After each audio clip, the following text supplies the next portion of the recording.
لە سەر سکاڵایەکی وەزارەتی بەرگری عێراق کە لە راپۆرتی لیژنەی وەزارەتەکەدا تۆمەتبار کراوە و نوێنەری پارتی و یەکێتیش واژوویان کردووە.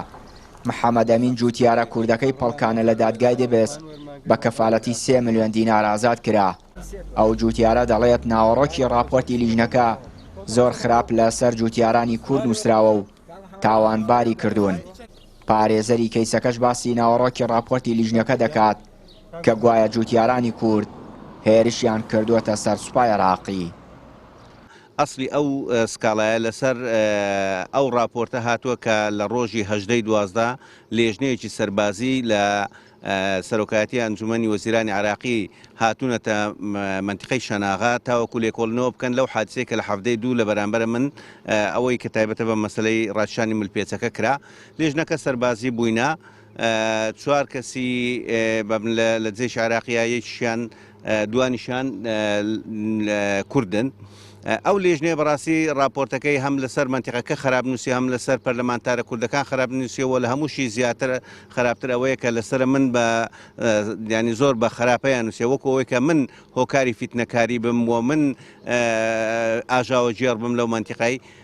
لە ڕاستیدا من داوا لە سەرۆکی حکوومەتی هەرێمی کوردستان و لە جێگری سەرۆکی حکوومەتی هەرێمی کوردستان و لە وەزیری پێشمەرگە دەکەم کە لێژنەیەکی تەحقیقی لەسەر ئەو راپۆرتە دروست بکرێت بۆی کە ڕاستی و دروستی ئەو حالەتە و چۆن نوێنەرێکی کورد قسەی ئاوا خراپ واژۆ دەکاتن هەم لەسەر پەرلەمانتارە کوردەکانمان لە بەغدا هەم لەسەر منتیقەکەی.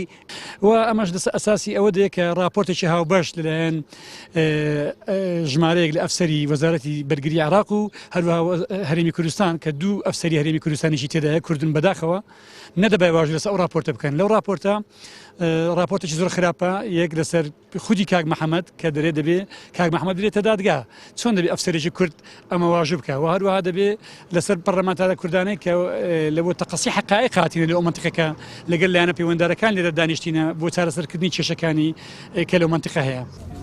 ئەو راپۆرتەی لیژنەکەی وەزارەتی بەرگری عێراق کە جوتیارە کوردەکەی پەڵکانەی تێدا تۆمەتبار کراوە بە هێرشکردنە سەر سوپای عێراق 2 ئەفسەری کورد کە لە پشتی پارتی و یەکێتین واژوویان لەسەر کردووە. یەکێکیان بەڵێ یەکێکیان نوێنەری پارتیەکیان نوێنەری یەکێتیە بەداخەوە ئەگەر من بوومایە پس لە فۆستەکەشم فەسڵ بکرابای واژۆم لە سەوشتن دەکرد چکۆ ناحەقیتیا بوو دەبایە بگەڕێتەوە بۆی دوای پەرلەمانتارە بەڕێزەکان هاتوونە بۆ تەقەسی حقایق لەبێ بزانن ئەمە چی ڕوو دەداتن. خۆ ئێمە ئەو گوندەیمە کێشەی هەر لەسەر نییە بە قەراری مەسقیا سەورە کۆتاییە بە قەراری 29 لژنەی شوشیمال کۆتایی پێاتوە بەڵام بەداخەوە پێتم وت ئەم راپۆرتە ناقانونیان لەسەر ئێمە کردووە. باهۆی کێشەکانی نێوان جوتیارانی کورد و عەرەبی هاوردا لە سنووری سەرگەڕان و گوندەکانی پەڵکانە و شەناغا سوپای عێراق بە لایەنگری جوتیارانی هاوردا تۆمەتبار دەکرێن و چەند جارێک دوور لە یاسا دەستێوەردانیان لە کەیسی جوتیاران کردووە. هەر بۆیە گرفتەکان لە گرفتی ئیداری و یاساییەوە بوونەتە گرفتی سیاسی و هەڕۆژە و جوتیارێکی کورد بانگێشتی دادگا دەکرێت و تۆمەتبار دەکرێن بە دەرچوون لە یاسا. پارتی و یەکێتیش کە لە ناوچەکەن و لە بەغداد بەشێکن لە دەسەڵات کەم تەرخەمن لە پاڵ پشتیکردنی جوتیارە کوردەکان. چیانووری کەناڵی پەیام قەزای دەبێست.